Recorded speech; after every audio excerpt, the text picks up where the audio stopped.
ሸገር ካፌ ሸገር ካፌ ሸገር ካፌ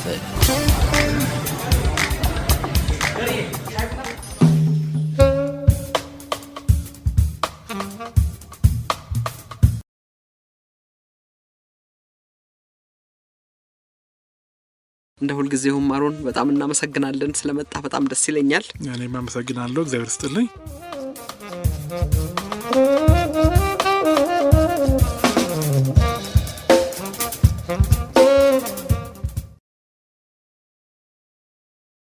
ለሀገራችን የምርጫ ህግጋት ወይንም ስለ ምርጫ አንዳንድ ነገሮች እንድንነጋገር ፈልጌ ነው የተገናኘ ነው።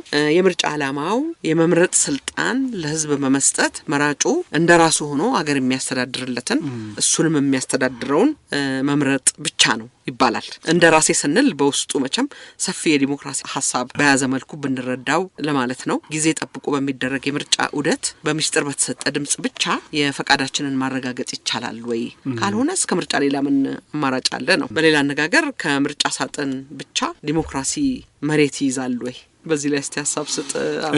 እሺ መልካም ነገር ነው የተነሳው። እንግዲህ ምርጫ ረጅም ታሪክ ያለው ነው። እንደው ከጽንሰ ሐሳቡ ስንነሳ ወደ ኋላ ሄደን ወደ መንግስታት ከፈጣሪ ከእግዚአብሔር ተቀብተው ተሹመው የሚነክሱበት ዘመን ህዝቡም በነገራችን ላይ ቴዎሎጂያኑ አሁንም ድረስ ጀስቲፋይ ያደርጋሉ።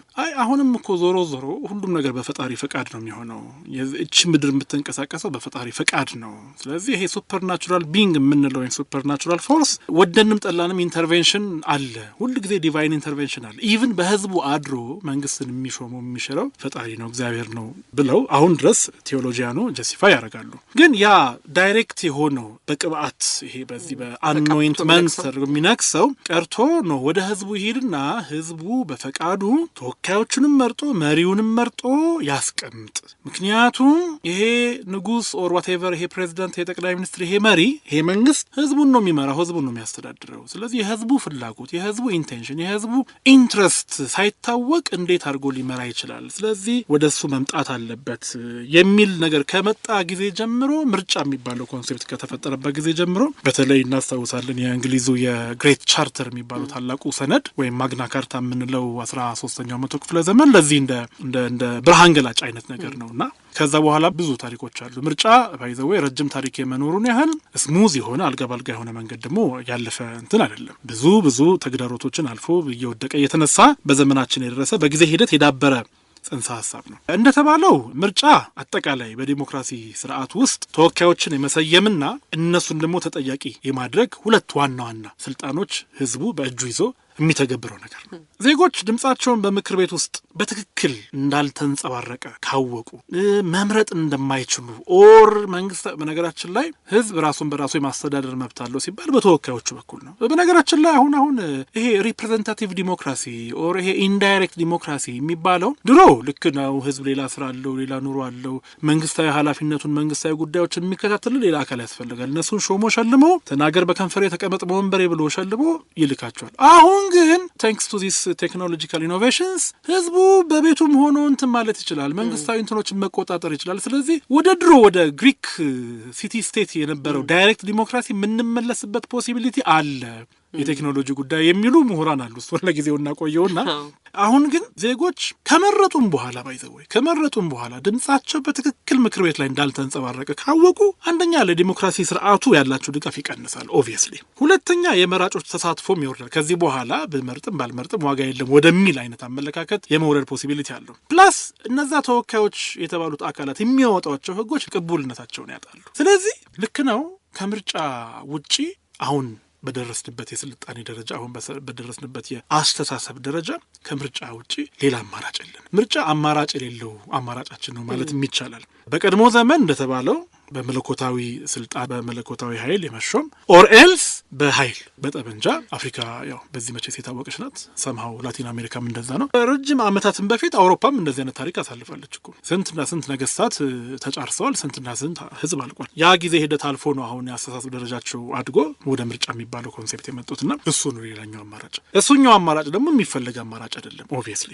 ስለዚህ ምርጫ ነው ባይሆን ምርጫችን ምን አይነት ነው መሆን ያለበት? ኦኬ ምርጫ ነው፣ መንግስት ተመርጦ ሀሳቡን ሸጦ ተወዳድሮ አሳምኖ የህዝብን የስልጣን ባለቤትነትና ሉዓላዊነት አምኖ ተቀብሎ ወደ ስልጣን ይምጣ፣ ወደ መሪነት ይምጣ። ጥሩ ነው። አክቹዋሊ መሪነት የሚፈለግ ስራ አይደለም። በነገራችን ላይ ራስ ምታት ነው። እውነት ለመናገር እንደው አይደለምና ሀገር እንደው አንድ ወረዳ እንኳን አንድ እድር እንኳን ለመምራት ማለት ኃላፊነት ለሚሰማው ሰው በጣም ከባድ ራስ ምታት ነው። እንቅልፍ የለውም። ሀገርን የምታክል ደግሞ ኢንቲቲ ብዙ ኮምፕሊኬትድ የሆነ ኢንትረስት ያላት ኮምፕሊኬትድ የሆነ ህዝብ ያለው አስተሳሰቡን እንደው ፕሬዲክት ማድረግ የማይቻል የኢኮኖሚ ጫናው፣ የፖለቲካው፣ የማህበራዊ ያለበት ጫና ለመምራት የማስተዳደር ጸጋና ተሰጥኦ ያስፈልጋል። ስለዚህ ምን አይነት ምርጫ ስርዓት እንከተል? አሁን በታሪክ እያደጉ እየበለጸጉ እየዳበሩ የመጡ የምርጫ ስርዓቶች አሉ። በዋነኛነት ሁለት ናቸው። የመጀመሪያው እንደው ወደዛ ለመግባት ከተፈቀደልኝ ማለት ነው። አንደኛው የዚህ ማጆሪቴሪያን ሲስተም የምንለው ነው። የአብላጫ ድምጽ ስርዓት የምንለው ነው።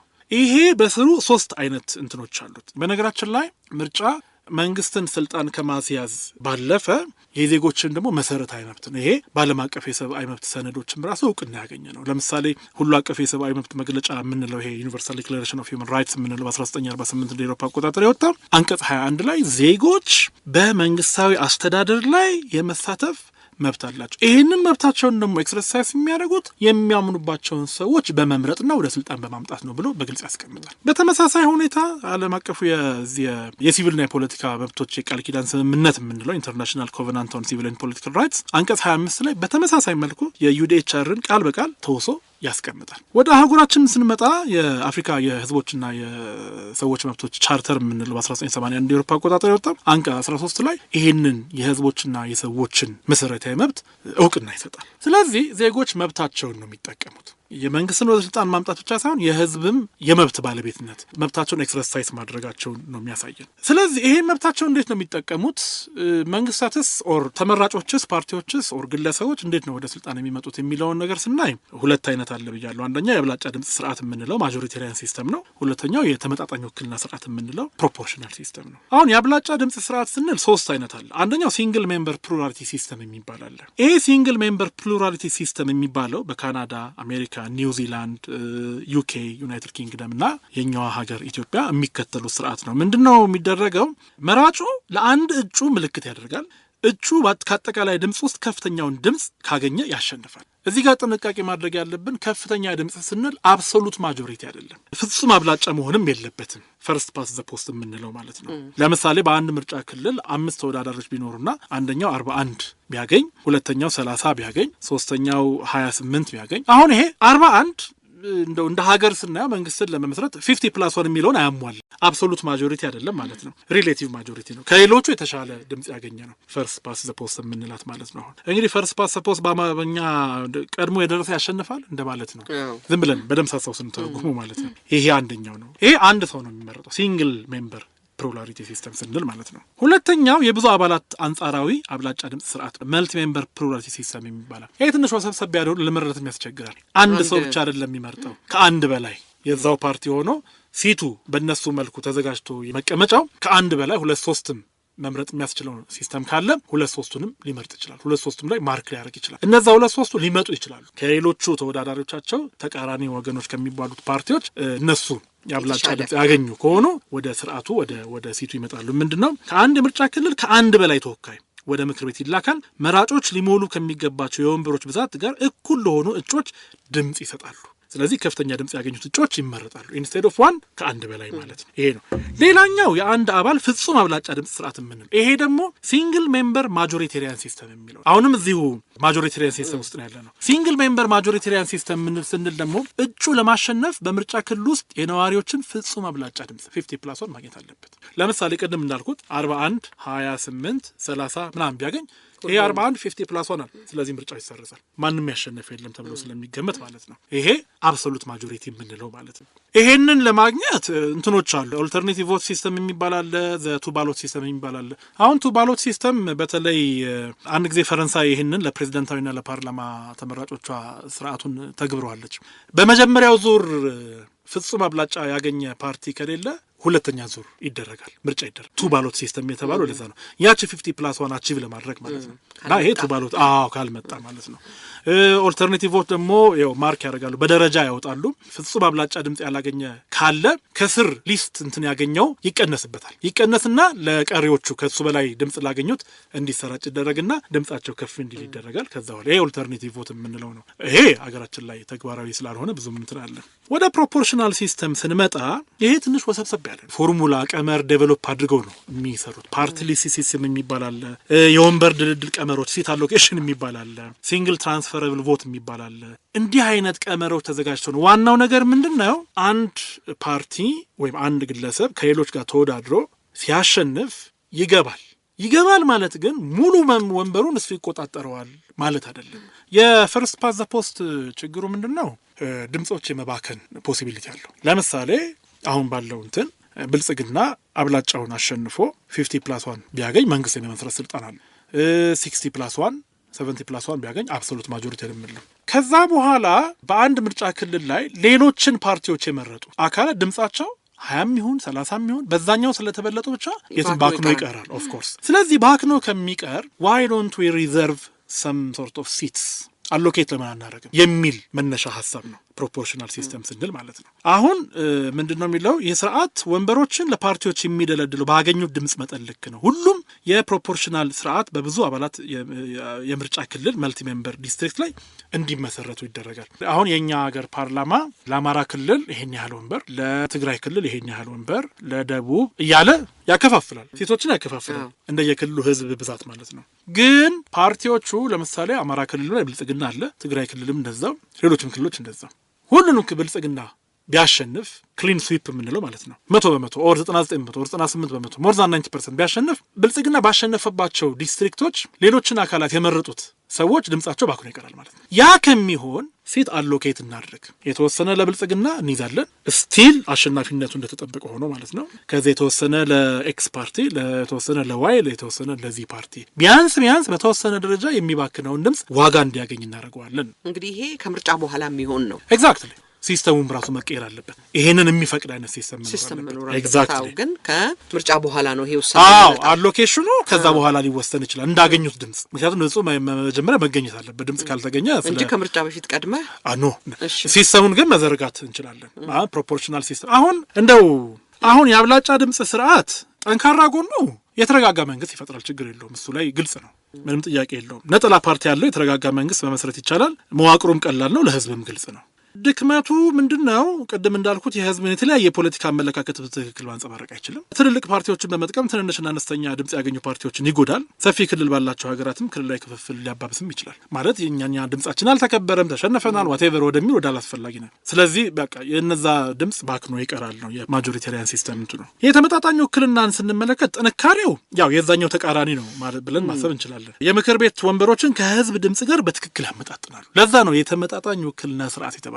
በትክክል ማመጣጠን ይቻላል። ሁሉም ኢንተረስቶች ይወከላሉ ነው። የተቃዋሚውም ኢንተረስት ይወከላል፣ የገዢውን ፓርቲ ኢንተረስት ይወከላል፣ የዛኛውም ህዝብ የዛኛውም ማህበረሰብ ኢንተረስት የመወከል ፖሲቢሊቲው ከፍ ያለ ነው። ትናንሽ ፓርቲዎች፣ ሴቶች፣ አናሳ ማህበረሰቦች የተሻለ ውክልና እንዲያገኙ ያግዛል፣ የምራጮችንም ተሳትፎ ያሳድጋል። እሱም ግን ድክመት አለ። አንዳንድ ጊዜ በሌላ ሀገር ፓርቲ ምሳሌ ልስጥ። አሁን ጣሊያን ሀገር እኔ ፐርሰናሊ ማቀው ወደ 3 እና 4 ፓርቲዎች አሉ። አንዱ ፓርቲ ትንሽ ጽንፈኝነት የሚያጠቃው ፓርቲ ነው። ማለት የውጭ ዜጎችን እንዲባረሩ ይፈልጋል። እኛ ስልጣን ከያዝን የውጭ ዜጎች እናባረራለን፣ ከጣሊያን ዝርያ ውጭ ያላቸውን በሙሉ አንፈልግም የሚል ይሄን ጽንፈኝነት። አሁን ፕሮፖርሽናል እንትን ስንል የተወሰኑ አካላት በቸስ መራጭ አያጣም፣ የተወሰኑ አካላት ይመርጡታል። ሲመርጡት ለሱ ባገኘው ድምጽ ልክ ሲት አሎኬት ይደረግለታል።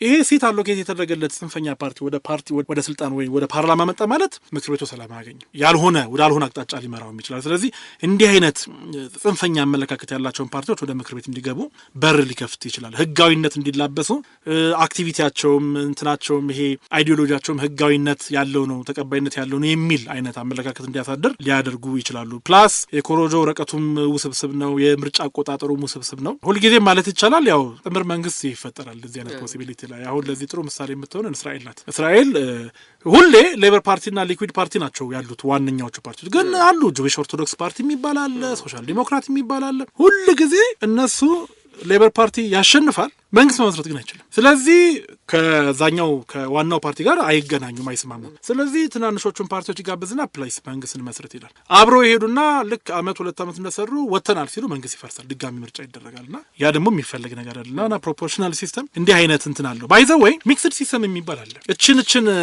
አይተው አንዳንድ ሀገራት ቅይጥ ስርዓት ይከተላል። ለምሳሌ ጀርመን ቡንደስታግና ቡንደስራት የሚባሉ የላይኛውና የታችኛው ምክር ቤት የሚባሉ አሉ እና ግማሹን የቡንደስታግ ወንበሮች በአንድ አካል ፈርስት ፓስ ዘ ፖስት እንዲመረጥ እንዲያዝ አድርገው ቀሪው ደግሞ በፓርቲ ዝርዝር እንዲሞላ ይደረጋል፣ በፕሮፖርሽናል ሲስተም ማለት ነው። እና ከዛኛውም ያለውን ጥቅም ከዚህኛውም የሚገኘውም ጥቅም አንድ ላይ አካሄደው ያ ኮንስቲቱሽናል ሲስተማቸው ያንን ስለሚፈቅድ ማለት ነው ያደርጉበት ስርዓት አለ። እና እነዚህ ናቸው እንግዲህ ሰዎች ኦር ፓርቲዎች ተወዳድረው ወደ ስልጣን የሚመጡበት መንገድ። እስከዛሬ ድረስ እንግዲህ የዓለም ሊቃውንት ኢንቨንት ማድረግ እስከቻሉበት እስከደረሱበት ድረስ ያሉት ኤሌክቶራል ሲስተምስ እዚህ ድረስ ነው። ወደፊት ደግሞ የሚፈጠረውን ደግሞ አናውቅም። ወደ ኢትዮጵያ እንምጣና ይሄ አሁን ይሄ ያነሳው አንድ ፓርቲ አንድ ገዢ ፓርቲ ረጅም ጊዜ ለመቆየትም በሰፊው ስልጣን ይዞ ለመቆየትም እድል ይሰጣል የሚባለው ነው አይደል? ይሄ እንግዲህ በኢትዮጵያ አንድ ፓርቲ በላይነት እንዲቀጥል ካደረጉት ምክንያቶች አንዱ ይሄ የፈርስት ፓስት ፖስት የሚለው ነው እና ፓርላሜንታሪያን የሆነ የመንግስት ስርዓት ነው ይላሉ አንዳንድ አጥኚዎችና ይሄ ለሌሎች እድል አልሰጠም ነው። ይሄ ደግሞ እንግዲህ በፖለቲካ ውስጥ ለመሳተፍም ህዝብም ደግሞ እንደዚሁ ይወክለኛል የሚለውንም ፓርቲ የመምረጥ ተነሳሽነቱንም ያጠፋዋል ብለሃል አንተምና የኢትዮጵያ የምርጫ ሁኔታ እንግዲህ ምናልባት ተነስቶ ነበር በለውጡ የመጀመሪያ ጊዜ አንዳንድ የህግ ማሻሻያዎች በሚካሄዱበት ጊዜም ተነስቶ ነበር። የምታውቀው ነገር ካለ አሮን ለምንድነው እሱ ይሄ ማሻሻያ ሳይደረግ ወደ 7ኛው ምርጫ መጣ? ምንድነው ችግሩ? ህገ መንግስታዊ እሱ ነው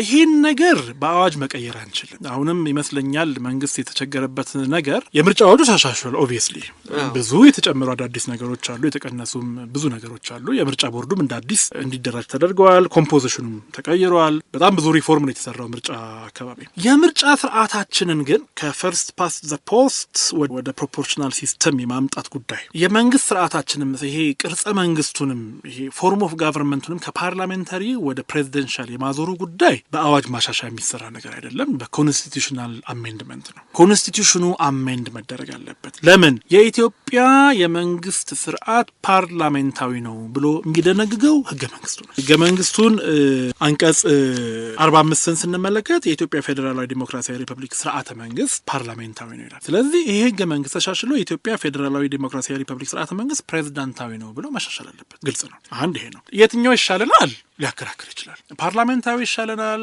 ፕሬዚዳንታዊ ይሻለናል። እሱ ዴቨሎፕ ይደረጉ፣ ኦፕሽኖቹ ፕሮስ ኤንድ ኮንሶቹ ዴቨሎፕ ይደረጉና መከራከር ይቻላል። ኢቭን እንደው ኢሊቶቹ እንኳን ተከራክረው ካልተማመኑ ወደ ህዝቡ መውረድ ይቻላል። ባይ ዘ ዌይ ያን የ1980 አሁን ይሄ ህገ መንግስት የጸደቀበት ሂደት 1986 ክረምት አካባቢ 87 አካባቢ ላይ የጸደቀው እኔ ያሳውሳለሁ። ማለት ልጅ ነበርኩ፣ ሃይስኩል ተማሪ ነበርኩ። ግን 3 ቀን ሙሉ ስራ ተዘግቶ ህዝቡ በየመድረኩ ይሳተፍ ነበር፣ ይከራከር ነበር። ፓርላሜንታዊ ነው የሚሻለው ማለት አጥኞቹ አርቃቂዎቹ ዴቨሎፕ አድርገው ፓርላሜንታዊ ማለት መገለጫዎቹ እነዚህ ናቸው፣ ፕሬዚዳንታዊ ማለት መገለጫዎቹ እነዚህ ናቸው። ስለዚህ የተሻለ በጣም ሲከራከር ነበር ህዝቡ፣ በጣም ብዙ ማስተያየት ሲሰጥበት ነበር። ዞሮ ይሄኛው ተቀባይነት አገኘ ተብሎ ነው አሁን ዛሬ በፓርላሜንታዊ የምንመራው። ፓርላሜንታዊ ልክ ነው፣ የራሱ የሆኑ በጎ ያልሆኑ ገጽታዎች ሊኖሩት ይችላሉ።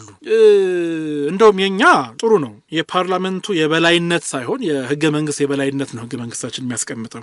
ኮንስቲቱሽናል ሱፕሪማሲ ነው። ዘ ኮንስቲቱሽን ኢዝ ዘ ሱፕሪም ሎው ኦፍ ዘ ላንድ ይላል አንቀጽ 9 ቁጥር 1 ላይ። የእንግሊዝን ስንመለከት ፓርላሜንታሪ ሱፕሪማሲ ነው። ሲጀመር የተጻፈ ህገ መንግስት የላቸውም፣ የተሰነደ። ሲቀጥል ፓርላማው ረጅም ታሪክ ያስቆጠረ የዓለም የፓርላሜንታዊ ስርዓት ፈጣሪና አባት የምትባል ሀገር ናት እንግዲህ እንግሊዝ። በዛ ላይ ደግሞ ፓርላማው ንጉሳዊ ስርዓቱን ለመገደብ ስልጣኑን ለመገደብ ብዙ ዋጋ ስለከፈለ ፓርላማው መነካት የለበትም የሚል የጸና አቋም አላቸው። እንዲሁም አንድ ሊቅ ሲገልጽ የእንግሊዝን ፓርላማ ምን ያህል አብሶሉት ኔቸር እንዳለው there is nothing that the English parliament cannot do except transforming a man into a woman or a woman into a man ወንድን ወደ ሴት ወይም ሴትን ወደ ወንድ ከመቀየር ባለፈ ሌላ ሁሉ ስልጣን አለው ብሎ እስከ ምን ያህል እንትን እንዳለው ሲያጠይቅ ነውና እንዲህ አይነት ነገር ሊፈጠር ይችላል። ኦሊጋርኪካል የሆነ አስተሳሰብ ሊያመጣ ይችላል። የአንድ ሰው ሳይሆን የተወሰኑ ሰዎች በቃ የስልጣን የበላይነት ሊያመጣ ይችላል። ስለዚህ ፕሬዚደንታዊ ይሻላል ልንል እንችላለን።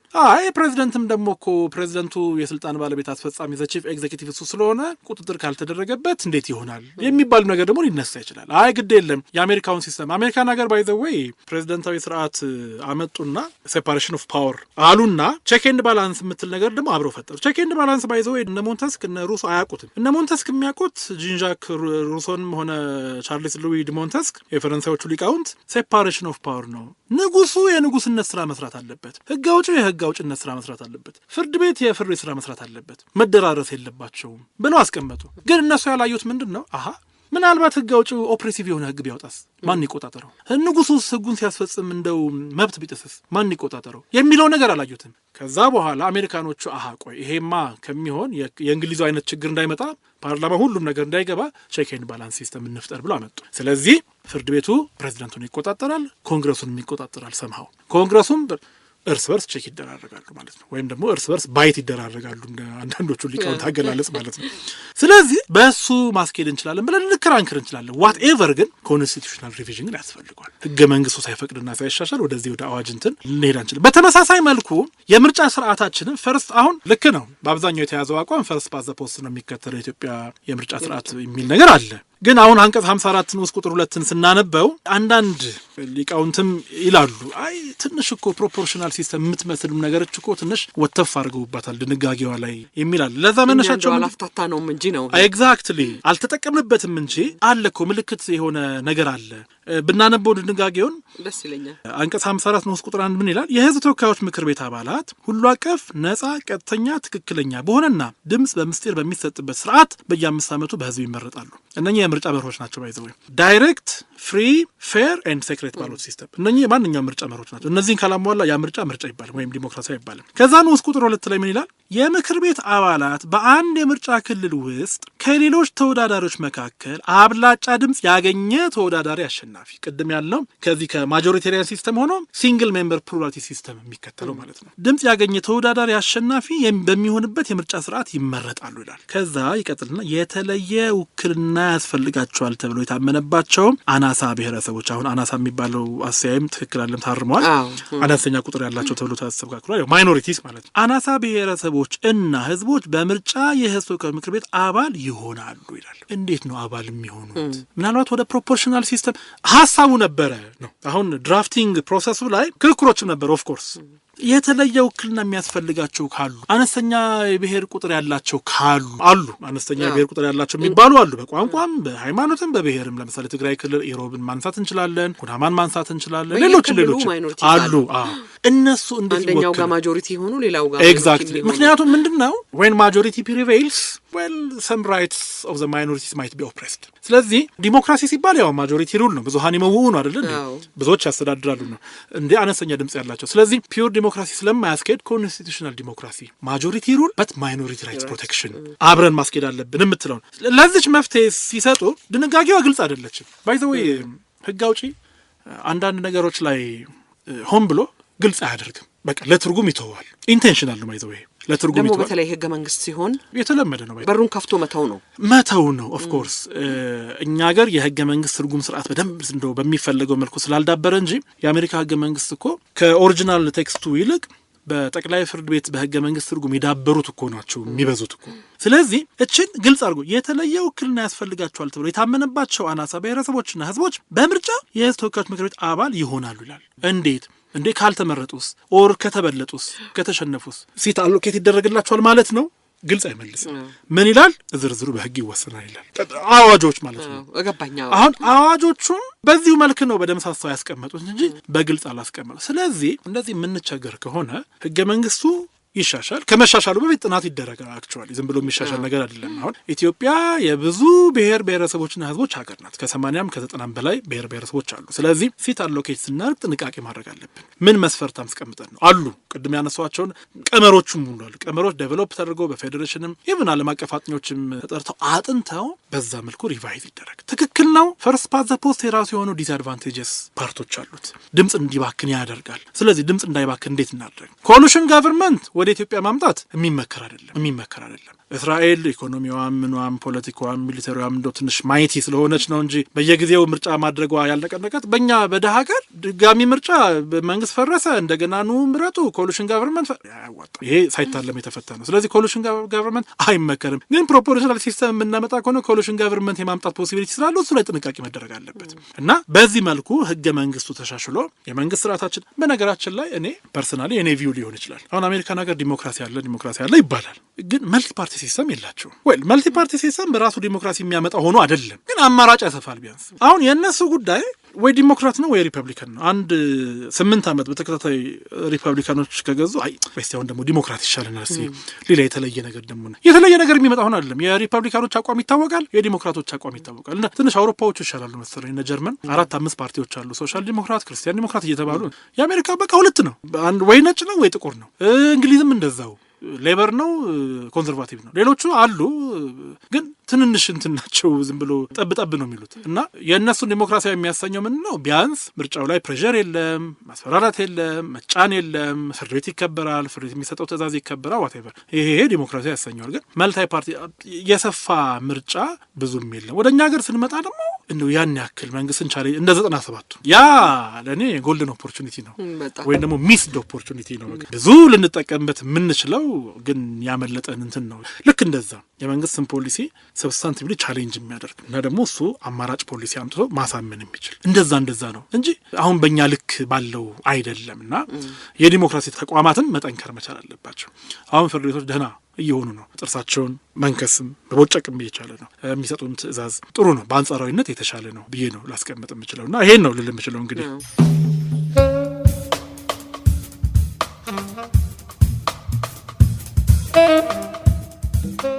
አሁን በተለይ በዚህ በአሁኑ ምርጫ ገዢው ፓርቲ ለአንዳንድ ፓርቲዎች እድል ለመስጠት ብቻቸውን እንዲወዳደሩ ፈቀደላቸው የሚል ነገር ይሰማል። ማረጋገጥ ስለማልችል ነው። ይሄስ መፍትሄ ይሆናል ወይ? አንድ ሌላ ደግሞ እንደው የሰማሁት የህግ መወሰኛ ምክር ቤት ቋቋማል የሚል ነገር ምን ማለት እንደሆነ አልገባኝም። ኢንፎርሜሽኑ አለ የለኝም። በእርግጥ ግን ምንድነው መሰለሽ አሁን እዚህ ጋር ህገ መንግስቱን የማሻሻል ሀሳብ አለ። የምክክር ኮሚሽን አንዱ የሚሰራው ስራ ህገ መንግስቱን ማሻሻል ነው። ከሚያሻሽላቸው ወይም ደግሞ እንዲያሻሽል ህዝብ በጣም እየፈለገ ካሉት ነጥቦች አንዱ ስርዓተ መንግስቱ መቀየር። ስርዓተ መንግስቱ ሲቀየር ፕሬዚደንታዊ የሚሆን ከሆነ መቼስ ወደ እንትን አንመለስም። ተስፋ አድርገው ወደ ሞናርኪካል ሲስተም አንመለስም። ዞሮ ወደ ፕሬዚደንታዊ ስርዓት ነው የምንመጣው። ስለዚህ ፕሬዚደንታዊ ስርዓት የሚሆን ከሆነ እሺ ምንድን ነው የሚሆነው? 2 ምክር ቤቶች ይኖራሉ። ልክ እንደ አሜሪካው ሃውስ ኦፍ ሪፕሬዘንታቲቭስ እና ሃውስ ኦፍ ሴኔት እንደሚባለው ይኖራሉ ማለት ነው። ኦኬ። ስለዚህ የህግ መወሰኛ ምክር ቤት የታችኛው በ1931ም ሆነ በ1948ቱ የኢትዮጵያ ኢምፔሪያል ኮንስቲቱሽን በቀዳማዊ ኃይለ ሥላሴ ዘመን የነበረው እነዚህ አደረጃጀት ነበራቸው ፓርላማዎቹ። ምክር ቤቱ የህግ መወሰኛው አባላት አሉ፣ የህግ መምሪያው አባላት አሉ። በተለይ 1948ቱ ጠንካራ ሮል ነበራቸው። 1931ዱ እንኳን የ1923ቱ እንዳ ባበሻ ያን ጊዜ የነበረው ህገ መንግስት እንደው ኢትዮጵያ ህገ መንግስት አላት፣ ህገ መንግስታዊ ስርዓት አለው ለመባል ያህል ነው እንጂ የንጉሱን ስርዓት ነው ኮንፈርም ያደረገው። የ1948ቱ ግን ብዙ ለውጦችን ያመጣ ነው። ያን ጊዜ ህግ መወሰኛና ህግ መምሪያ ነበረው። አፐር ኤንድ ሎወር ሃውስስ የሚባሉት ማለት ነው። ባይካሜራል ሲስተም እንሆናለን። አሁን ኢትዮጵያ ባይካሜራል ሲስተም ነው የምትከተለው የሚል ነገር የለም። አሁን አንዳንድ ሰዎች የፌዴሬሽን ምክር ቤት የላይኛው የስዊከም የታችኛው፣ ስለዚህ ባይካሜራል ሲስተም አላት ኢትዮጵያ። ኖ ባይካሜራል ሲስተም አለን ለመባል ሁለቱም ምክር ቤቶች ሁለቱም ቤቶች ህግ በማውጣት ረገድ የራሳቸው የሆነ ሲግኒፊካንት ሮል ሊኖራቸው ይገባል። ይሄ ሮል ሳይኖራቸው ባይካሜራል ሲስተም ማለት አስቸጋሪ ነው። ስለዚህ ኢትዮጵያ ባይካሜራል ሲስተም የላትም። ፌዴሬሽን ምክር ቤት ሲጀመር ኢትስ ኖት ፓርት ኦፍ ዘ ሌጂስሌቲቭ ኦርጋን። የሌጂስሌቲቭ ኦርጋን 2 ሃውስስ 2 ፌዴራል ሃውስስ ይላል እንጂ ባይካሜራል ሲስተም አይልም ህገ መንግስታችን። እንደውም የፌዴሬሽን ምክር ቤት ሰምሃው ወደ አስማሚነትና ወደ ዳኝነት አይነት ነገር የሚያደለኝ ህገ መንግስቱን ይተረጉማል። በክልሎች መካከል አለመከስ ሲፈጠር ይፈታል። በክልሎች መካከል የድንበር እንትን ሲፈጠር ይሄ ሞሮፍ እንትን ነው ጁዲሻል ይሄ ዲሲሽን ሜኪንግ አይነት ነው እንጂ ህግ ማውጣት ላይ ብዙ ሚና የለውም። ስለዚህ ወደ ህግ መወሰኛና ህግ መምሪያ የምንመለስ ከሆነ አፐር ሃውስ እና ሎወር ሃውስ ይኖረናል ነው እንግዲህ የሚመስለኝ እኔ እስከሚገባኝ ድረስ። ለሱም ግን ያው ዞሮ ኮንስቲቱሽናል አሜንድመንት ያስፈልጋል እንጂ እንዲሁ ወደዛ መሄድ አይቻልም። ይሄኛው እድል እየሰጡ ማስገባቱም እንግዲህ ምናምን ግን ህገ መንግስት አሜንድመንት ፕሮሰሱ ላይ አሁን አንድ እድል ተገኝቷል። አንዱ ከሚሻሻሉ ነገሮች እሱ ሊሆን ይችላል። በነገራችን ላይ የመጀመሪያውን የህገ መንግስትን ድራፍት እንደው አግኝቼ የማንበብ እድል ገጥሞ ነበር ቆይቷል። በእንግሊዝኛ የተዘጋጀው የሚገርመው ነገር በዚህ ስትራክቸር አይደለም ህገ መንግስቱ መጀመሪያ ድራፍት የተደረገው። ኢቭን ኮንስቲቱሽናል ኮርት የሚባል ድንጋጌ ሁላ ነበር። በኋላ ነው በወቅቱ የነበረው መንግስት አይዲዮሎጂ ኢፒአርዲኤፍ ማለት ነው እንዴት ሆኖ ህዝብ ተወያይቶ ያጸደቀው ህገ መንግስት ህዝብ ላልመረጣቸው አካላት ለዳኞች ለፕሮፌሽናል እንትኖች ሰጠን እንዴት የህዝቡን ኢንቴንሽን እንዴት ያውቃሉ? ይሄማ ሊሆን አይችልም። ኮርት የነበረው አውርዶ ኢንኳይሪ እና ፌዴሬሽን ምክር ቤቱ ስር ኮርት ውስጥ የሚገቡትም ሰዎች እኮ ከህዝብ የወጡ ሰዎች ናቸው። ግን መቼ ሳል አይደለ በሪፕሬዘንታቲቭ ካፓሲቲና በፕሮፌሽናል ካፓሲቲ የምትሰሪው አንድ አይደለም ነው። ዞሮ ግን አሁን ያ አርጊውመንት አሁን ጊዜ ያለፈበት ነው። የትም ሀገር ልክ ነው። ህገ መንግስት በተለይ ዲሞክራሲያዊ በሚባሉት ሀገራት ህገ መንግስት ከህዝብ ነው የሚመጣው። ህገ መንግስት የህዝቦች ፈቃድ ነው የሚገለጽበት። ህገ መንግስት የሶሻል ኮንትራት አንዱ መገለጫ ነው። ህዝብ ለመንግስት ኮንትራት ሰጥቶ ነው ኮንትራቴን እሰጥሃለሁ፣ ይኸው ተቀመጥ በወንበሬ ተናገር በከንፈሬ ብዬ ሾሜሃለሁ። ለ5 ዓመት ነው የሰጠው ኮንትራቱን። በ5 ዓመት ውስጥ እኔን አሳመነ ወደ ስልጣን የመጣበትን ፖሊሲ ተግባራዊ አድርግ አሳየኝ። ተስፋ ካለ ለ5 ዓመት አድስልሃለሁ ኮንትራትን፣ ተስፋ ከሌለ ደግሞ ሌላ ቀይራለሁ ብሎ ነው ኮንትራት የሚሰጥ። አደራ ነው የሚሰጠው። መንግስት አገልጋይ የሚባለው ለዛ ነው። ተጠሪነቱ ለህዝብ ነው የሚባለው ከዚህ ሳይንስ ነው። ስለዚህ ልክ ነው፣ ከህዝብ ነው የሚመነጨው። ከህዝብ ነው የሚመነጨው ማለት ግን የህግ ዶክመንት አይደለም እና ፍርድ ቤቶች እንዳይነኩት የሚባል አርጊመንት አሁን ጊዜ ያለፈበት። የትም ሀገር የእኛ ሀገር አለ ፌዴሬሽን ምክር ቤት የሚተረጉመው ይመስለኛል። አሁን ህገ መንግስታቸውን ከላሻሻሉ በስተቀር ፊንላንድም አፐር ሀውሱ ነው ህገ መንግስታቸውን የሚተረጉመው። የእንግሊዝም ያው ህገ መንግስት ትርጉም የሚባል ነገር አይኖርም። በእርግጥ ህገ መንግስታዊ ጉዳዮች ሲነሱ ሀውስ ኦፍ ሎርድስ የሚባለው ነው ጉዳዩን የሚያየው። ከዛ ውጪ ወይ ኮንስቲቱሽናል ኮርት ነው ያለው በአለም ደረጃ ወይ ደግሞ መደበኛው ጠቅላይ ፍርድ ቤት ነው ያለው። አሁን ለምሳሌ ካናዳ፣ አሜሪካ፣ ህንድ እነኚህ መደበኛው ጠቅላይ ፍርድ ቤት ነው ህገ መንግስት ነው። ኮንቲኔንታል ሊጋል ሲስተም የሚከተሉ ኢትዮጵያን የሚመስሉ ጀርመን፣ ጣሊያን፣ አብዛኞቹ አውሮፓ ኢንክሉዲንግ ሳውስ ኮሪያ፣ ኢትዮጵያ እንደ ሞዴል የምትጠቀምበት ሳውስ ኮሪያ፣ ሩሲያ፣ እነዚህ ደግሞ ህገ መንግስት ፍርድ ቤት። ስለዚህ ዋይ ዶንት ዊ ስታብሊሽ ህገ መንግስት ፍርድ ቤት ምንድን ነው የሚቸግረን የሚለው ነገር አሁን እያሸነፈ የመጣ ይመስለኛል። ለዛ የመሄድ ተስፋ አለን። እንደው ህንድን ስታነሳ አሮን የህንድን የምርጫ ስርዓት ተመልክተው ታውቃለህ? ምክንያቱም ክልሎች ጋር ያለው የሚፈቅደው ነገር ማለት ነው ሌሎች ፓርቲዎች ክልል እንዲመሩ የሚፈቅደው ነገር አለ። ተመሳሳይ እንትን አለ። በነገራችን ላይ ህንድ ፒውር የዚህ መልታ ኤትኒክ ፌዴራል ስርዓት ነው የምትከተለው ከጁዲሻሪ ውጪ። ጁዲሻሪው ባይዘወይ አንድ ነው። ጠቅላይ ፍርድ ቤት በማዕከል ደረጃ አለ።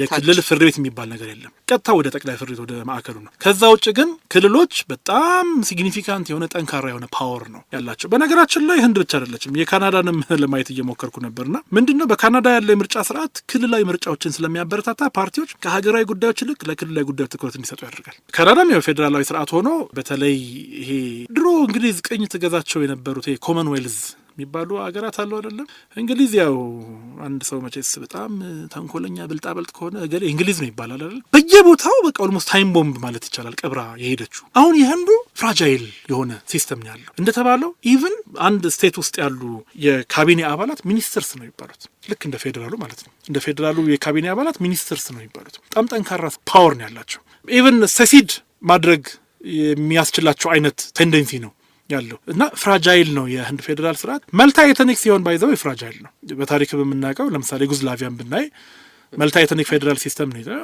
በትንትኖ ወጣ። ቼኮስሎቫኪያ ምላ ቼክና ስሎቫክ ተገነጠሉ። ሩሲያም ያው የሩሲያ ፌዴሬሽን ኤትኒክ ፌዴራል እና ኤትኒክ ቤዝድ የሆነ ፌዴራል ስርዓት የምንከተል ከሆነ ፍራጃይል የመሆን ፖሲቢሊቲው ሀይ ነው የሚሆነው። ከዚህም በፊት ኢትዮጵያ ላይ ሲነሳ የነበረው ተቃውሞ ይሄ ነው። ይሄ እንደዚህ የምናደርግ ከሆነ ጥሩ አይደለም። የመበታተን የእንትን ማለት ነገር አለ። ልክ ነው። ሄትሮጂኔስ የሆነ ሶሳይቲ ነው ያለን በሃይማኖትም በብሔርም በምንም ግን ይሄን አኮሞዴት በሚያደርግ መልኩ ነው እንጂ ዲዛይን መደረግ ያለበት ሁሉም በየክልልህ የሚባል ከሆነ አስቸጋሪ ነው። በዛ ላይ ደግሞ ሴሴሽን ክሎዝ አስቀምጠን ይሄማ እንትን ማለት ነው። የኢትዮጵያ ህገ መንግስት ደግሞ ትንሽ እንትን የሚያደርገው ኦኬ እሺ አትሊስት ሰሲድ ማድረግ ሲፈልጉ ፕሮሲጀሩን አስቀምጧል። እንደው ሰሲድ ያደረጉት ወደ ኢትዮጵያ መቀላቀል ቢፈልጉስ እንዴት ነው ምናስ? ለምሳሌ አሁን ኤርትራ እንደ ወደ ኢትዮጵያ መቀላቀል ፈልጋለሁ በህዝብ ውሳኔ ብላ ብትመጣ እንዴት ነው የምናስተናግዳት? ህገ መንግስታዊ ስርዓት የለንም። ስትሄድ የምትሄድበትን መንገድ የሚወጣበትን መንገድ አሳይተን የሚመለስበትን መንገድ እሱ እንኳን አትሊስት እሱም መቀመጥ የለበት እንደው ፌር ለማድረግ ይባላልና የህንዱ ተመሳሳይ ነውና የካናዳውም ለክልሎች በጣም ትኩረት ይሰጣሉ። በነገራችን ላይ የአሜሪካ ስርዓት ቀድሞ አሁን ሳይሆን ቀድሞ የማዕከላዊ መንግስት ትንሽ በገንዘብም በምንም ብዙም ጠንካራ አልነበረም። እነኛ 13 ክልሎች ናቸው ገንዘብም እየደጎሙ ምንም እያሉ በጊዜ ሂደት ነው ጠንካራ እየሆነ የመጣው። አሁን ግን አሜሪካን ሀገር ሴሴሽን የሚባል ነገር የለም። ስለ ሴሴሽን ሊያወራ የሚችል የለም። ሴሲድ የማድረግ ቴንደንሲ እንኳን ካለ የኃይል እርምጃ ነው የሚወሰድበት ፌዴራል መንግስቱ ማለት ነውና ትክክል ነው። መልታ ኤትኒክ ፌዴራል ስርዓት ስለምትከተል ያ ነገር አለ ህንድም ላይ ካናዳም ላይ አሁንም እንዳየነው የኢትዮጵያ ምርጫ ባህላችን ዳብሯል ማለት እንችላለን ወይ? ተቋሙን የምርጫ ተቋሙን የፖለቲካ ፓርቲዎቹን ይሄ በህዝብስ ዘንድ ስር ሰዷል ማለት እንችላለን ወይ? የፖለቲካ ፍክክሩ ጤናማ ነው ወይ? ፖለቲካን በብሔር ማደራጀት ምቹ ይሆናል ለፓርቲዎች፣ ነገር ግን ህዝብ ምርጫ ቀረበለት ማለት ይቻላል ወይ? ለምሳሌ የእገሌ ብሔር ከመሆን ውጪ ለመመረጥ ይጠየቃል ወይ? ይሄን ምን ሰራልኛለ ተብሎ ይጠየቃል ወይ? ማኒፌስቶ የት አለ? ምንድነው ተሰራ ያሰበው? ፖሊሲ አማራጭ ታመጣለህ ወይ ተብሎ የማይጠየቅበት ሲሆን ይሄ ወደፊት የሚያራምድ ነው ወይ? የምርጫ ባህላችን ገና ነው። አሁን ክብርት ሰብሳቢዋም ራሱ መቼ ነው መግለጫ ሲሰጡ የሰማሁት 54 ሚሊዮን ሰው ነው የተመዘገበው መራጭ ሆኖ የተመዘገበው። እንግዲህ ኢትዮጵያ በስታቲስቲክስ ባለስልጣን ዳታ መሰረት አይ ዶንት ኖ 107-108 ሚሊዮን ህዝብ ነው ያለው እስካሁን ድረስ። ይሄ 120-130 ሚሊዮን ብዙ ጊዜ በመንግስት ሚዲያዎችም ሳይቀር ሰማለሁና ስታቲስቲክስ ኦቶሪቲ ከተወሰኑ ጊዜያት በፊት አውጥቷል ኤግዛክት ፊገሩን ማለት ነው 107-108 ሚሊዮን። ቅርብ ጊዜ የሆነ ጥናት ለማድረግ ይሁን ምን ይሁን አላውቅም አንድ የሰሩት ስራ አለ። እርግጠኛ ነኝ እዛ ላይ ቁጥሩን ለመገመት የሚያመች የህዝብ ቆጠራ በእርግጥ አልተካሄደም ላለፉት ስንትና ስንት አመታት 10 ምናምን አመት ይሆናል። በጣም ረጅም ጊዜ ሆኖታል። ስለዚህ እንግዲህ 107-108 በሚለው እንኳን ብንይዘው ኦልሞስት በቃ ግማሹ ነው ማለት ነው የተመዘገበው። ለምንድን ነው ግማሹ የተመዘገበው? ምርጫውን ስለማያምንበት ነው? ስላልፈለገ ነው? ግንዛቤው ስለሌለው ነው? አሁን ግንዛቤ መፍጠር ላይ ምን አይነት ስራ ነው የተሰራው? ቦርድ በነገራችን ላይ ግንዛቤ መፍጠር ስራ የቦርዱ ኃላፊነት ብቻ አይደለም። መንግስትም እንደ መንግስት ላይንስ ሼር ይወስዳል። እነኚህ በዲሞክራሲ ጉዳዮች ላይ በመብት ጉዳዮች ላይ የሚሰሩ ኤንጂኦችም ሼሩን ይወስዳሉ። ግንዛቤው ሊኖረን ይገባል። ምርጫ ምን ጥቅም እንዳለው፣ ምን ጉዳት እንዳለው፣ ስንመርጥ ምን እንደው የምንጠቀመው፣ ተሳትፏችን እንዴት ነው፣ መብታችን እንዴት ነው የምንጠቀመው፣ በኋላ ላይ እንዴት ነው ተጠያቂነት የምናሰፍ ነው የሚለው ነገር ህዝቡ ዘንድ ግንዛቤ ተሰጥቷል ወይ? በቂ የግንዛቤ ማስጨበጥ ስራ ተሰርቷል። በቂ የግንዛቤ ማስጨበጫ መድረኮች በየፕላትፎርሙ ማለት ነው። አሁን ቴንክስ ቱ ዘ ቴክኖሎጂካል ኢኖቬሽንስ ብዙ አይነት ፕላትፎርሞች አሉ። ከሜንስትሪም ሚዲያ ውጪ ብዙ አይነት ፕላትፎርሞች አሉና በቂ የግንዛቤ ማስጨበጫ ባይዘው ምርጫ ሲደርስ አይደለም መደረግ ያለበት። throughout the 5 years መደረግ አለባቸው በቋሚነት ከትምህርት ቤት ጀምሮ። አሁን ሲቪክስ ኤንድ ኤቲካል ኤጁኬሽን ተብሎ ይሰጣል። ምን ይላል? ተማሪዎቹ ምን ያህል ይረዱታል? ምን ያህል ኢንትረስትድ ሆነው ይማራሉ? ፕራክቲካል የሚያዩት ነገር ምናልባት እሱን ኢንትረስት እንዲያድርባቸው ያደርጋሉ ወይ? በሎ ስኩል ደረጃ፣ በፖለቲካል ሳይንስ፣ በዩኒቨርሲቲ ደረጃ ከዚህ ከኤቲክስ እና ሲቪክ ኤጁኬሽን አሁን ጥሩ እኔ እንደ አንድ እንትን የምለው አንድ ተስፋ ሰጭ የምለው አንድ ኤሌክቲቭ ኮርስ ዲዛይን ተደርጓል። አዲስ አበባ ዩኒቨርሲቲ የህግ ትምህርት ቤት ኤሌክቶራል የሚባል ራሱን የቻለ ኮርስ ኤሌክቶራል ተብሎ ኤሌክቲቭ ተብሎ ይሰጣል።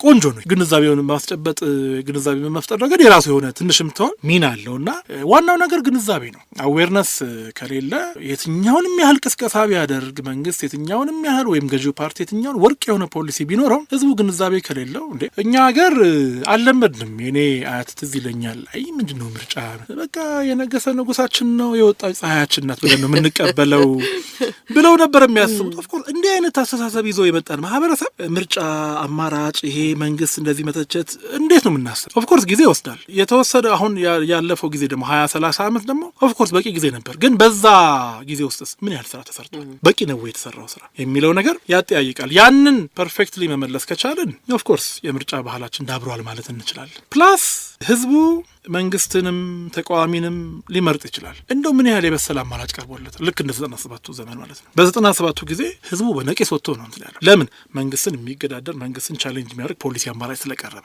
ስለዚህ ያን ጊዜ ተስፋ ሰጪ ነበር ማለት ነው። ያው በተለያዩ ምክንያቶች ሳይሳካ ቢቀርም ማለት ነው። ስለዚህ አሁንም ያሉት በተለይ እነኚህ ተፎካካሪ ፓርቲዎች ምን ያህል አሁን እየሰማናቸው ነው የሚዲያው ምናምን የባህር በር እናስመልሳለን። እሺ እንዴት ነው የምታስመልሱት? ስትራቴጂያችሁ ምንድነው? ፖሊሲያችሁ ምንድነው? አንዱ እንደውም የሰማሁት አይ በቃ በሆነውም በቃ በሚገባው በማይገባው መንገድ ሄደን እናስመልሳለን ምናምን የፉከራ አይነት ነገር ይመስላል። ይሄ ነው እንደ በፖሊሲ አማራጭ ማለት። ፖሊሲ አማራጭ ስንል እኮ ስትራቴጂው ተነድፎ ስልቶቹ ታይተው ታውቀው ከህግ ጋር ከምን ጋር ተገናዝቦ ነው መቅረብ ያለ በሚያሳምን መልኩ ማለት ነው። እና አማራጫችን ጠንካራ መሆን መቻል አለበት።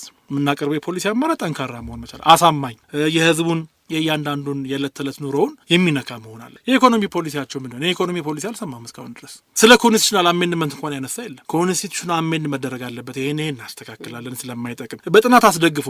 በነገራችን ላይ አማራጭ ሲቀርብ እኮ የእኛ ሀገር መንግስትን በሚዲያም ሁሌ የሚያማርርበት ማለት ነው። የእኛ ሀገር በቃ እነዚህ ሁሉ ፓርቲዎች መኖራቸው ራሱ የሚታወቀው ምርጫ ሲመጣ ነው። 5 ዓመቱን ሙሉ ምን ሰሩ? ያጠኑት ጥናት የህገ መንግስቱ ተግዳሮቶች፣ የህገ መንግስቱ አድቫንቴጆች፣ ዲስአድቫንቴጆች፣ ያመጣቸው መልካም አጋጣሚዎች፣ ያመጣቸው ደግሞ ጣጣዎች፣ ተግዳሮቶች ተግባራቶች ምንድናቸው መቀየር ያለበት በምርጫ በጥናት አስደግፈው እስቲ ለህዝብ ይፋ ያደረጉት ያሳተሙት ነገር አለ ወይ መድረክ ፈጥረው ግንዛቤ ፈጠሩበት ነገር አለ ያን ጊዜ ምርጫ ሲመጣ ይሄ ያው ጥናታችን አጥንተናል በዚህ መልኩ እናስተካክላለን ቢሉ አትሊስት ሰማው የማሳመን ነገር ይኖራልና ፓርቲዎቻችን የምናቃቸው ምርጫ ሲመጣ ብቻ ከሆነ እና ይሄ ሁሉ ጊዜ ቪሸስ ሰርክል ውስጥ የሚሽከረከር ከሆነ ምንም ህዝቡ ኢንትረስትድ የማይሆንም ማለት ነውና መንግስትን የሚገዳደር መንግስት ጠንካራ ፖሊሲ አለው እንዳልሹ ማኒፌስቶ አለው ስትራቴጂዎች አሉት ሁሉ ነገር አሟልቶ ነው የሚያመጣው ይሄው ብሎ በሰነድም በቃልም በክርክርም ባለሙያዎችን መደበው ፖለቲካ ፓርቲዎችን በዛ ልክ መደራጀት መቻል አለባቸው ተፎካካሪ ፓርቲዎች ማለት ነው ያ በሌለበት ሁኔታ ብዙ መገዳደር አይችሉም መንግስትን ተገዳድረው ህዝቡን ማሳመን የመቻላቸው እንትን አጠያያቂ ነው የሚሆነው ተቋሙ ምርጫ ቦርድ ያው ተሻሽሏል በየጊዜው እየተሻሻለ የመጣው ባይዘው ከ1987 ዓመተ ምህረት ጀምሮ ኮምፖዚሽኑም ያው የወደቀ የተነሳ የመጣ ቦርድ ነው እሱም ላይ ባይዘው ብዙ እንትን አለ በነገራችን ላይ ለምንድነው ቦርድ የሚሆነው ለምንድነው የሙሉ ጊዜ ስራ የማይሆነው ለምን ወደ ምርጫ ኮሚሽን አይቀየርም የሚሉ እንትኖች አሉ አሁን ጎልተው እየተሰሙ አይደሉም በርግጥ ግን በኢህአዴግ ዘመን ያን ጊዜ አሁን 87 አካባቢ የተቋቋመው የምርጫ ቦርድ ሰብሳቢው የጠቅላይ ፍርድ ቤት ፕሬዝዳንት ነበሩ ተደራቢ ስራ ነው የነበረው እና አቶ ከማል በድሪ ነበሩና ለምን የሙሉ ጊዜ ስራ ነው መሆን ያለበት ሁሉም ስራውን እየተወቆ ቦርድ ስብሰባ አለብኝ ያለ እየሮጠ የሚመጣበት ሳይሆን የሙሉ ጊዜ ስራ ነው መሆን ያለበት ጥንቃቄ የሚፈልግ የመንግስትን ስልጣን የሚያረካክብ እኮ ነው ቦርድ ማለት ትልቅ እንትን ነው ተቋም ነው ለምን ቦርድ ይሆናል ኮሚሽን ይሁን የሚል ክርክር ነበር አሁን ነው ተሻሽሎ አርጊውመንቶችም እየቀነሱ የመጡት ይመስለኛል አሁን የሙሉ ጊዜ ስራ ነው በቃ የቦርድ አባል ነው ሌላ ስራ ነው እሱም ብቻ ነው የሚሰራው ክብርት ተሰብሳቢው እንደዛ ነው የሙሉ ጊዜ ኃላፊነታቸው ነውና ያ ነገር ነበር አሁን ግን እንትኑም ላይ ኢንዲፔንደንሱም ላይ ምኑም ላይ ከመንግስት ተጽዕኖ ነፃ ይወጣ ነው ወይ ከመንግስት ጫና ነፃ ይወጣ ነው ወይ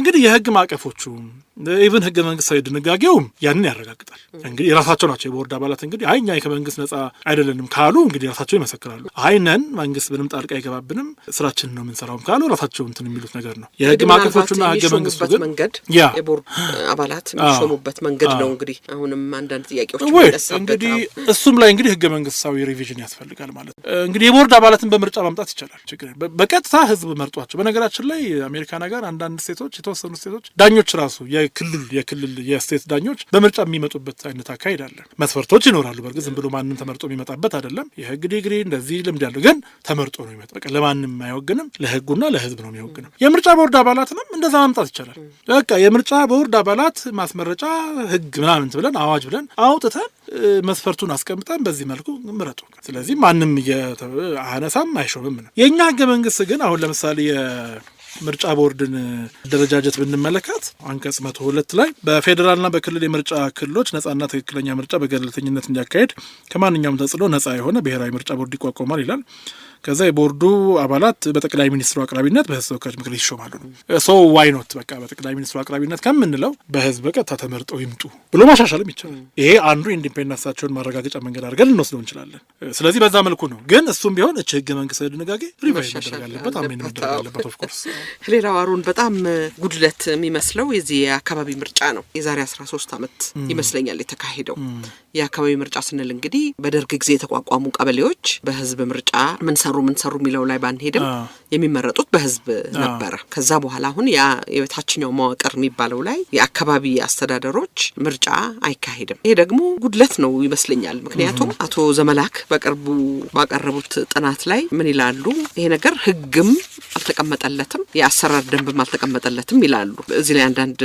ሐሳብ እንድታነሳ ፈልጌ ነው የአካባቢ ምርጫ አለማካሄድ ጉድለቱ ምናልባት በመልካም አስተዳደር ላይ ብዙ ችግር መፈጠሩን እንደገና ደግሞ የመጀመሪያ አገልግሎት ፍለጋ የሚካሄደው እነዚህ ቦታዎች ላይ ነው በበጀትም ከዚህ በፊት የወጡ ህጎች ነበሩ ይመስለኛል በጀቱንም ህዝቡ እንዲቆጣጠር የሚል እና ያልመረጣቸውን ሰዎች እንዴት አድርጎ ይቆጣጠራል ልክ ነው የአካባቢ ምርጫ አለ ህጋችን ላይ በተለይ 1162 ነው አዲሱ ስያሜው ትንሽ ረዘም ያለ ነው የኢትዮጵያ የምርጫ የፖለቲካ ፓርቲዎች ምዝገባና የምርጫ ስነ ምግባር አዋጅ ቁጥር 1162 2011 ላይ ያስቀምጣል የአካባቢ ምርጫ ብሎ ከትርጉም ጀምሮ ይነሳል የአካባቢ ምርጫ ማለት አግባብ ባለው ህግ መሰረት የሚካሄድ የብሔረሰብ የዞን የወረዳ የከተማ የክፍለ ከተማ ወይም የቀበሌ ምክር ቤቶች አባላት ምርጫ ነው ይልና ወደ ዝርዝር ደግሞ ድንጋጌው ሲሄድ አንቀጽ 8 ላይ የአካባቢ ምርጫ በህግ በተደነገገው መሰረት በየደረጃው የሚካሄድ የብሔረሰብ የዞን የወረዳ የክፍለ ከተማ ወይም የቀበሌ ምክር ቤቶች አባላት ምርጫ ነው ይልና የአካባቢ ምርጫ ከአንድ ምርጫ ክልል በየደረጃው ለምክር ቤቶቹ የሚመረጡት ተወካዮች ቁጥር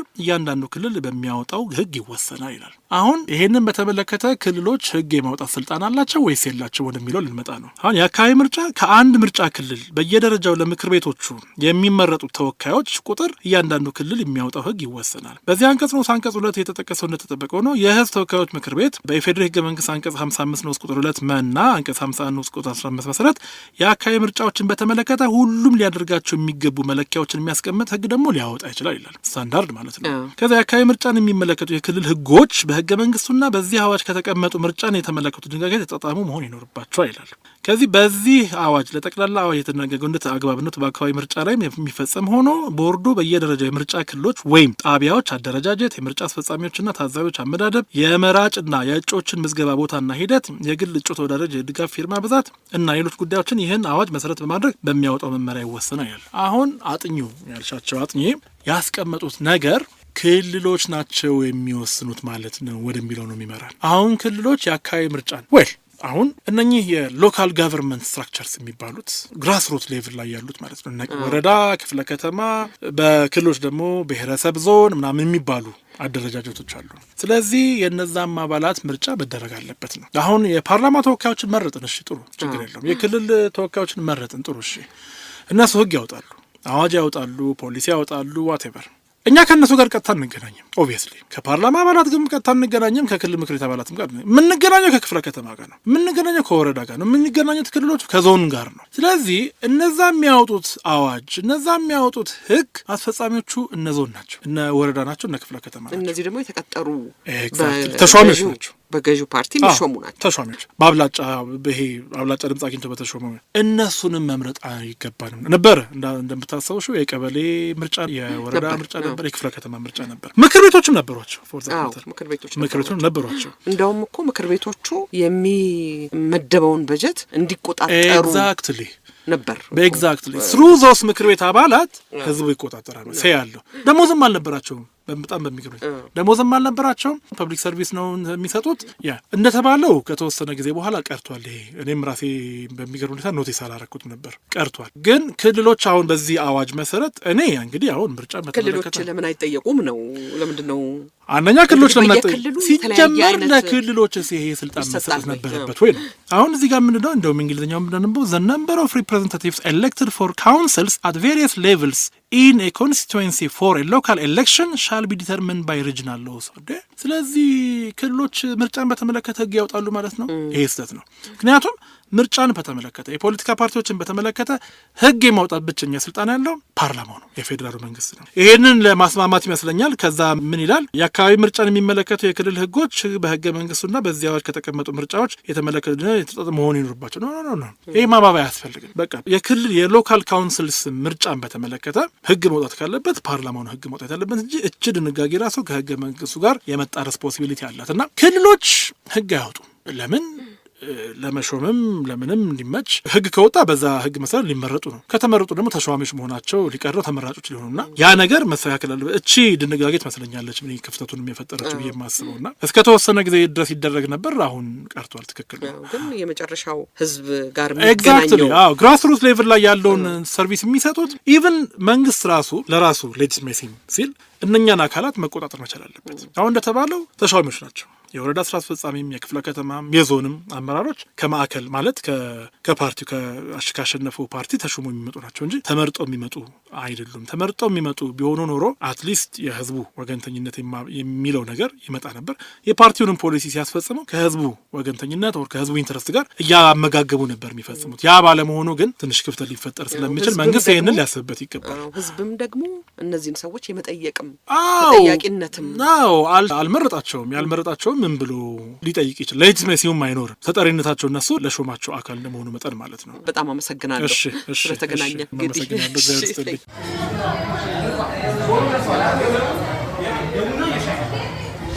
ሸገር ካፌ